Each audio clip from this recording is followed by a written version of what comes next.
진정한 리더십이란 대체 어디에서 오는 걸까요? 오늘 이 오래된 질문에 대한 답을 한번 찾아보려고 합니다. 그 힌트는 바로 시대를 초월한 지혜가 담긴 책 노자의 도덕경 안에 숨어 있습니다. 함께 그 지혜의 문을 열어보시죠. 어떻게 해야 진짜 리더가 될 수 있을까? 아마 우리 모두 한 번쯤은 이런 고민 해보셨을 거예요. 그저 높은 자리에 앉는 게 아니라 사람들의 마음을 얻고 그들을 진정으로 이끄는 리더 말이죠. 요즘처럼 모든 게 복잡하고 빠르게 변하는 세상에선 이게 정말 쉽지 않은 문제 같아요. 자, 그럼 오늘 우리가 이 질문에 대한 답을 어떻게 찾아갈지 한번 볼까요? 먼저 리더십이 가진 이상한 역설부터 시작해서요. 자연의 위대함, 즉 바다의 지혜를 들여다볼 겁니다. 그리고 재미있는 우화를 통해 개념을 쉽게 이해하고 구체적으로 어떻게 하는지 알아본 다음 마지막으로 다투지 않는 힘이라는 궁극의 경지까지 함께 가보겠습니다. 첫 번째 이야기, 바로 리더십의 역설입니다. 참 이상하지 않나요? 리더로서 더 높은 곳으로 가려고, 더 강한 영향력을 가지려고 막 애를 쓸수록 어쩐지 사람들은 점점 더 멀어지는 것 같은 느낌. 혹시 이런 경험 없으세요? 바로 이 아이러니한 상황에서부터 우리의 이야기는 시작됩니다. 그런데 이 현대적인 딜레마에 대한 해답을요, 무려 2500년 전의 고전, 바로 노자의 도덕경 제66장에서 찾아볼 수 있습니다. 노자는 위대한 리더십의 비밀을 다른 어디도 아닌 바로 자연의 모습 속에서 발견했거든요. 노자는 이 역설에 대해 정말 기가 막힌 비유를 하나 남겼습니다. 강과 바다가 모든 계곡의 왕이 될 수 있는 까닭은 그 몸을 잘 낮추기 때문이다. 자, 한번 상상해 보세요. 저 거대하고 넓은 바다가 어떻게 그 수많은 강과 시냇물의 지배자가 될 수 있었을까요? 그 답은 놀랍게도 힘이 아니라 낮음에 있었습니다. 여기서 정말 중요한 개념이 바로 선하지입니다. 한자 뜻 그대로 아래에 있기를 잘한다는 건데요. 이게 그냥 약하거나 수동적이라는 뜻이 절대 아니에요.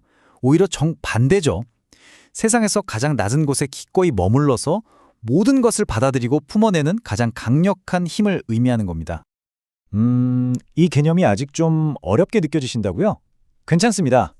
그래서 제가 아주 짧고 재미있는 우화 하나를 준비했습니다. 바로 겸손한 바다와 자존심 센 시냇물들의 이야기예요. 옛날 옛적에요, 수많은 시냇물들이 저마다 자기가 최고라고 떠들면서 치열하게 경쟁하고 있었어요. 내가 제일 빨라!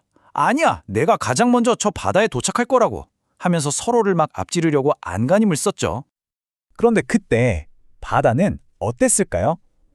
바다는 세상에서 가장 낮은 곳에서 그저 묵묵히 소란스러운 시냇물들을 전부 다 받아주고 있었습니다. 누가 빠르니 누가 먼저니 하는 경쟁에는 전혀 관심이 없었죠. 시냇물들이 궁금해서 바다에게 그 비결을 물었어요. 그러자 바다가 이렇게 대답합니다. 별거 없어. 나는 그냥 가장 낮은 곳에 있을 뿐이야. 그러니 모든 물이 자연스럽게 나한테로 흘러드는 거지. 바로 이거였습니다. 가장 낮은 곳에 머무는 것. 그게 바로 모든 것을 얻는 비결이었던 겁니다. 자, 그럼 이 멋진 바다의 지혜를 현실 세계의 리더는 어떻게 실천할 수 있을까요? 노자는 여기서 멈추지 않고 아주 구체적인 두 가지 행동 지침을 알려줍니다. 네, 바로 이 두 가지입니다. 첫째, 사람들 위에 서고 싶다면 말로써 자신을 낮춰라. 이게 무슨 뜻이겠어요? 일방적으로 명령하지 말고 먼저 듣고 또 물어보라는 거죠. 둘째, 사람들을 이끌고 싶다면 너의 몸을 그들 뒤에 둬라. 제일 먼저 스포트라이트를 받으려고 하지 말고 뒤에서 묵묵히 꾸준히 일을 하고 사람들을 챙기라는 의미입니다. 이렇게 비교해보면 차이가 확 느껴지죠? 한쪽 리더는 끊임없이 명령하고 가르치려 들고 무조건 맨 앞에 서려고만 합니다. 하지만 바다의 지혜를 아는 리더는요, 먼저 듣고 의견을 구하고 보이지 않는 뒤쪽에서 모두를 든든하게 챙겨주죠. 여러분이라면 어떤 리더를 진심으로 따르고 싶으신가요? 이렇게 스스로를 낮추는 리더가 이끄는 조직에서는요, 정말 놀라운 결과가 나타납니다. 사람들이 그 리더가 자기보다 높은 자리에 있어도 전혀 부담스러워하지 않아요. 또 그가 앞장서더라도 저 사람이 내 길을 막네 라고 생각하지 않죠. 오히려 세상 사람들이 다들 기쁜 마음으로 자발적으로 그를 리더로 빌어주고 절대로 그를 싫어하게 되지 않습니다.